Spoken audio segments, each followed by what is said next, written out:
नहमदुहु व नस्तईनुहु व नस्तगफिरुह व नऊज़ु बिल्लाहि मिनश शुरूरि अनफुसिना व मिन सय्यिआति अमालिना मन यहदिहिल्लाहु फला मुदिल्ल लहु व मन युद्लिल फला हादिय लह व अशहदु अल्ला इलाहा इल्लल्लाहु वहदहु ला शरीका लह व अशहदु अन्ना मुहम्मदन अब्दुहु व रसूलुहु रब्बि इश्रह ली सदरी व यस्सिर ली अमरी वहलुल उक़दतम मिन लिसानी यफ़क़हू क़ौली रब्बि ज़िदनी इल्मा अल्लाहुम्मा इन्नी अस्अलुका इल्मन नाफ़िआ।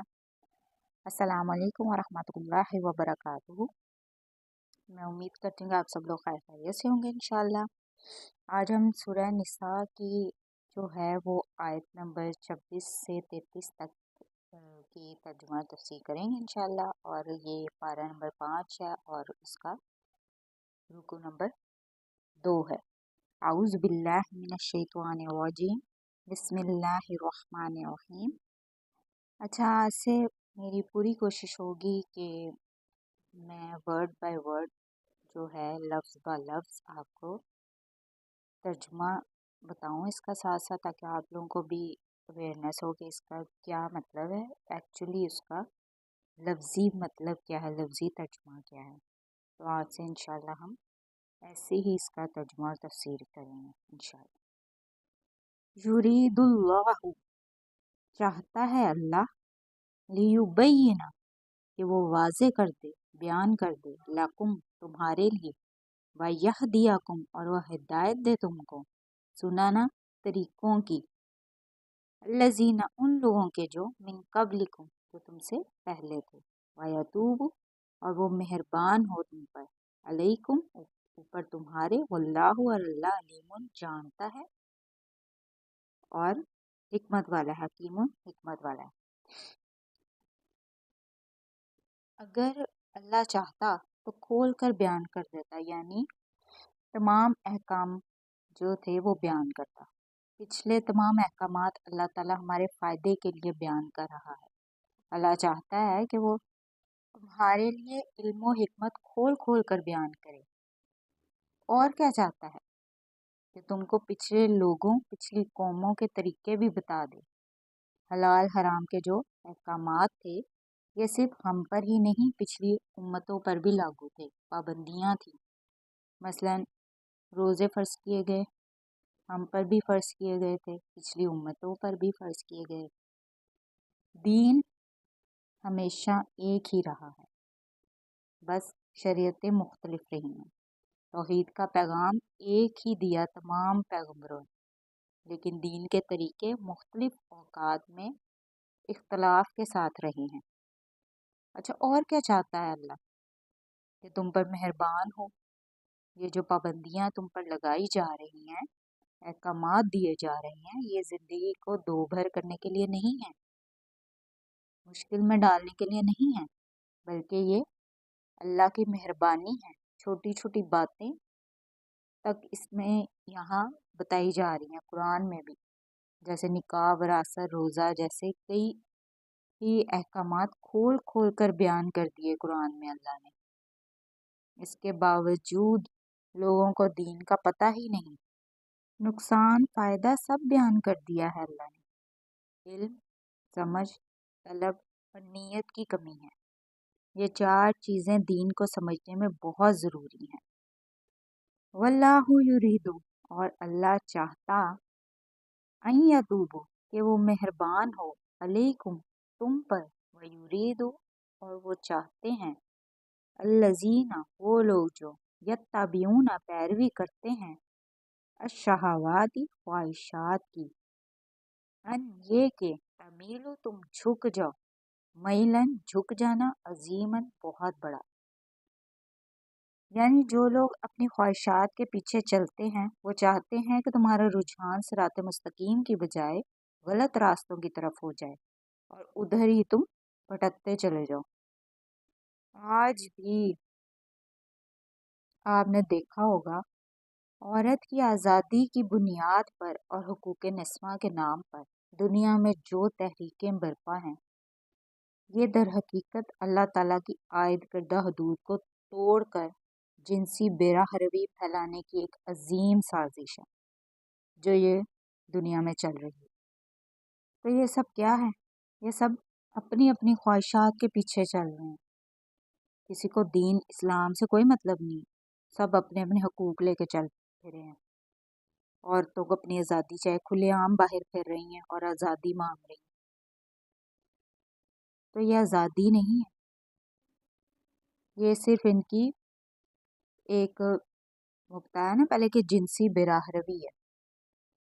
فضول، اور یہ اللہ کی حدیں ہیں جو یہ توڑ رہے ہیں، ان کو کچھ معلوم نہیں ہے. یرید اللہ، چاہتا ہے اللہ، ان یخفف، کہ وہ ہلکا کر دے، عنکم، تم سے، وخلق، اور پیدا کیا گیا انسان ضعیفاً، کمزور. اللہ فرماتا ہے کہ تم یہ نہ سمجھو کہ اللہ تم پر بوجھ ڈال رہا ہے. اللہ تو تم پر سے بوجھ ہلکا کرنا چاہتا ہے. اگر تم ان چیزوں پر عمل نہیں کرو گے تو معاشرے میں گندگیاں پھیلیں گی. وہی بات ہوگی نا کہ اپنے یہ فضول سے حقوق نکال کے بیٹھ جاتے ہیں. اگر تو اللہ کی حدود میں رہ کے اللہ نے جو احکامات دیے ہیں، حکم نازل فرمایا ہے قرآن میں، اس کو پڑھیں تو ان چیزوں سے بچ جائیں گے اور اللہ تعالیٰ بوجھ ہلکا بھی کر دے گا اور آپ لوگوں کو معاشرے میں جو عزت چاہیے وہ بھی مل جائے گی. اس طرح سڑکوں پہ نکلنے سے نہیں ملنے. فساد برپا ہوتا ہے، ایسے جھگڑے بھی ہوتے ہیں، بدگمانیاں بھی پھیل جاتی ہیں. اللہ ان سب کی روک تھام چاہتا ہے. انسان کے اندر کمزوری کے پہلو بھی موجود ہیں. ایک بہت اونچا پہلو ہے کہ اس میں روح پھونکی گئی ہے، وہاں اس کے اندر نفس بھی ہے جس میں کمزوری کے پہلو موجود ہیں. یا ایھا الذین آمنو، اے لوگو جو ایمان لائے ہو، لا تاکلوا، نہ تم کھاؤ، اموالکم، اپنے مالوں کو، بینکم، آپس میں، بالباطل، باطل طریقے سے، الا، مگر، ان، یہ کہ، تکون، ہو، تجارت، ان تراض، باہم رضامندی سے، منکم، تمہاری، ولا، اور نہ، تقتلوا، تم قتل کرو، انفسکم، اپنے نفسوں کو، ان اللہ، بے شک اللہ تعالیٰ، کان، ہے، بکم، تم پر، رحیمن، رحم کرنے والا. اچھا، یہاں تجارت کی بات ہو رہی ہے. تجارت اور لین دین کی بنیاد جب حقیقی باہمی رضامندی پر ہو تو اس سے حاصل ہونے والا منافع جائز اور حلال ہے. فرض کیجئے کہ آپ کی جوتوں کی ایک دکان ہے، آپ نے گاہک کو ایک جوتا دکھایا اور اس کے جو ہے وہ قیمت لگائی 200 روپے، اس کو بتا دیا. اس نے جوتے کو پسند کیا اور 200 میں خرید لیا. یہ ہے باہمی رضامندی کا سودا جو سیدھے طریقے سے ہو گیا. ظاہر سی بات ہے اس میں کچھ نہ کچھ نفع تو آپ نے کمایا ہے نا. آپ نے اس کے لیے محنت کی ہے، کہیں سے خرید کر لائے ہیں، اسٹور میں محفوظ کیا ہے، دکان کا کرایہ دیا ہے، لہٰذا یہ منافع آپ کا حق ہے. لیکن اگر یہی جوتا آپ نے جھوٹ بول کر یا جھوٹی قسم کھا کر فروخت کیا کہ میں نے تو خود اتنے کا لیا ہے، تو اس طرح آپ نے اپنی ساری محنت بھی ضائع کر دی اور آپ نے حرام کما لیا. لین دین کے وہ تمام معاملات جن کی بنیاد جھوٹ اور دھوکے پر ہو ناجائز اور حرام ہیں. ولا تقتلوا انفسکم، ایک دوسرے کو قتل نہ کرو. تمدن کی بنیاد جان اور مال پر ہے. آپ کی جان اور مال میرے لیے محترم ہے، میری جان اور مال آپ کے لیے محترم ہے. یہاں یہ دونوں احترام ختم ہو گئے تو ظاہر بات ہے کہ پھر وہاں امن و سکون، چین اور اطمینان کہاں سے آئے گا. اس آیت میں باطل طریقے سے ایک دوسرے کا مال کھانے اور قتل نفس دونوں کو حرام قرار دے کر ان دونوں حرمتوں کو ایک ساتھ جمع کر دیا ہے. وَمَن یفعل، اور جو کوئی کرے گا، ذالک، یہ، عدوان، زیادتی، و ظلم، اور ظلم سے، فسوفا، پس ان قریب، پس جلد ہی، نسلیہ، ہم جلائے گے اس سے، نارن، آگ میں، وکانا، اور ہے ذالکا، یہ، اللہ، اللہ پر، यसीरन नहायत ही आसान। जो कोई जुल्म और ज्यादती के साथ ये जराइम करेगा उसको आग में डाला जाएगा। ये पीछे आप लोगों को बताई जा रही हैं, पीछे जितनी भी हराम और नाजायज बातें जो बताई गई हैं, ये वो आगे से उसकी जो अंजाम है वो बताया जा रहा है। लोग ज्यादतियां भी करना चाहते हैं और ये अंजाम भी नहीं सुनना चाहते। जुल्म करने वालों को अपने ऊपर या दूसरों के ऊपर अगर ये बताया जाए कि इसकी सजा आग है तो क्या कहते हैं कि ये तो हर वक्त बस सिर्फ डराती रहती है, तो पागल है, इसको क्या पता। जब कोई जुल्म और ज्यादती करता है और करता ही जाता है तो आप उसको मना ही करेंगे ना। जब कोई इंसान किसी इंसान के मना करने से ना डरे या वो उस इंसान से कंट्रोल ही ना हो तो कोई और भी डराने वाला होना चाहिए ना फिर। और वो कौन है? जिसने इंसान को पैदा किया है और फिर वो उन्हें बताता है कि बाज आ जाओ, नहीं तो तुम्हें उस कबाड़ खाने में फेंक देंगे। ठीक है, और कबाड़ खाना क्या है वो आप लोग जानते हैं। और ये बात अल्लाह पर बहुत आसान है, बहुत ही आसान है अल्लाह के लिए तुम्हें ठिकाने लगाना और ये गंदमंद सफाई तुम्हारी करना, जो ये काम गलत तरीके से सर अंजाम देते हैं। इतना आसान है अल्लाह के लिए कि वो कहता है कि हो जा तो क्या होता है, उसी वक्त हो जाता है।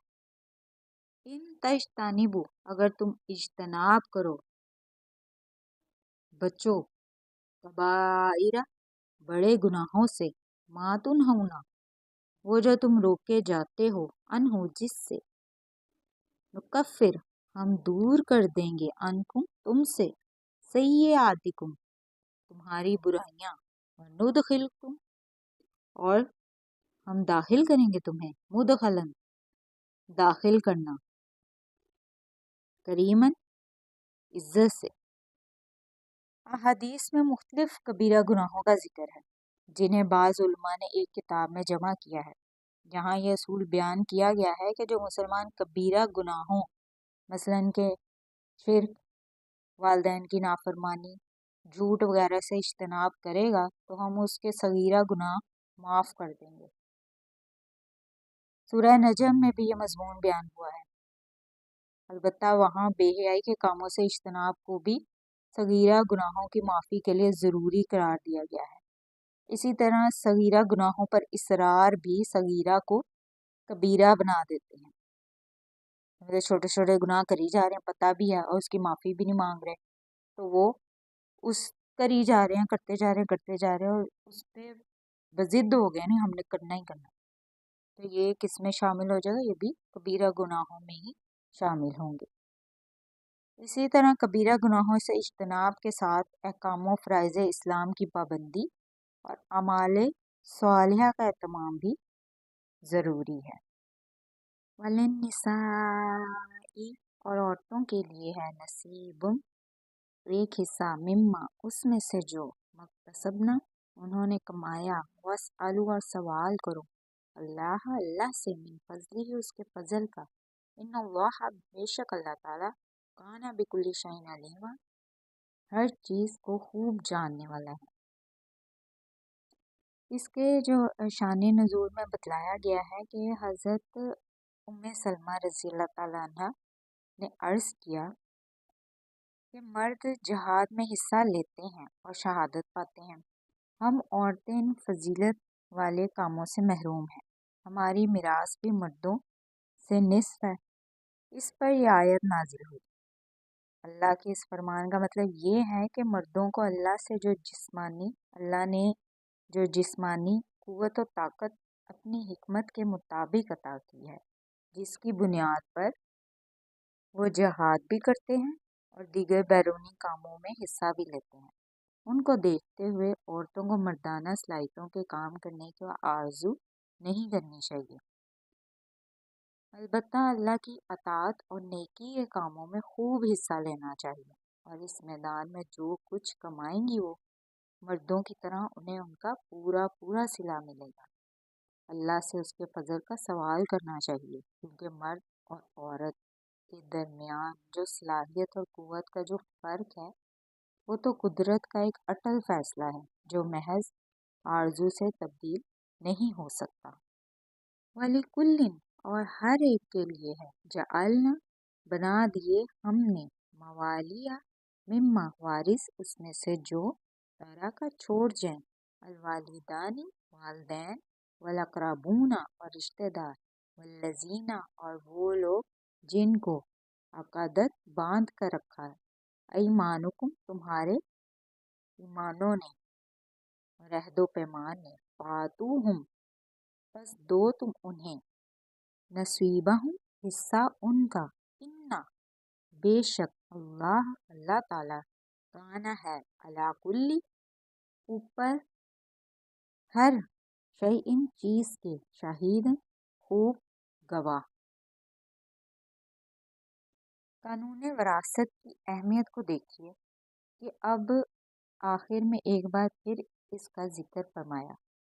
ایک نیا مسئلہ یہ پیدا ہو گیا تھا کہ جن لوگوں کے ساتھ دوستی یا بھائی چارہ ہے یا مواخات کا رشتہ ہے، مدینہ منورہ میں رسول اللہ صلی اللہ علیہ وسلم نے ایک انصاری اور ایک مہاجر کو بھائی بھائی بنا دیا تھا، تو کیا ان کا وراثت میں بھی حصہ ہے؟ اس آیت میں فرمایا گیا کہ وراثت تو اسی قاعدے کے مطابق ورثہ میں تقسیم ہونی چاہیے جو ہم نے مقرر کر دیا ہے۔ جن لوگوں کے ساتھ ہماری دوستی اور بھائی چارے ہیں یا جو منہ بولے بھائی یا بیٹے ہیں، ان کا وراثت میں کوئی حصہ نہیں ہے۔ ہاں، البتہ اپنی زندگی میں ان کے ساتھ جو بھلائی کرنا چاہو کر سکتے ہو، انہیں جو کچھ دینا چاہو دے سکتے ہو، اپنی وراثت میں سے کچھ وصیت کرنا چاہو تو وہ بھی کر سکتے ہو، لیکن جو قانون وراثت طے ہو گیا ہے اس میں کسی ترمیم اور تبدیلی کی کوئی گنجائش نہیں۔ وراثت میں حقدار کوئی اور نہیں ہوگا سوائے اس کے جس کو اللہ نے مقرر کر دیا ہے۔ اب آ رہی ہے اصل میں وہ کانٹے دار آیت جو عورتوں کے حلق سے بہت مشکل سے اترتی ہے۔ اب تک اس میں جو باتیں آئیں وہ دراصل اس کی تمہید کی حیثیت رکھتی ہے، جیسے سورۃ البقرہ آیت نمبر 228 میں فرمایا، اور عورتوں کے لیے اسی طرح کے حقوق ہیں جس طرح ان پر ذمہ داریاں ہیں دستور کے مطابق، البتہ مردوں کے لیے ان پر ایک درجہ فوقیت کا ہے۔ یہ کہہ کر بات چھوڑ دی گئی۔ اس کے بعد ہم نے ابھی جو پڑھا، وَلَا تَتَمَنَّوْا مَا فَضَّلَ اللَّهُ بِهِ بَعْضَكُمْ عَلَىٰ بَعْضٍ، یہ ہدایت عورتوں کے لیے مزید ذہنی تیاری کی غرض سے دی گئی، اور اب آگے دو ٹوک انداز میں ارشاد ہو رہا ہے۔ آگے انشاءاللہ ہم مزید رکو نمبر 3 میں اس کی آگے تفصیل اور پڑھیں گے انشاءاللہ۔ وآخر دعوانا الحمدللہ رب العالمین برحمتک یا ارحم الراحمین۔ السلام علیکم ورحمۃ اللہ وبرکاتہ۔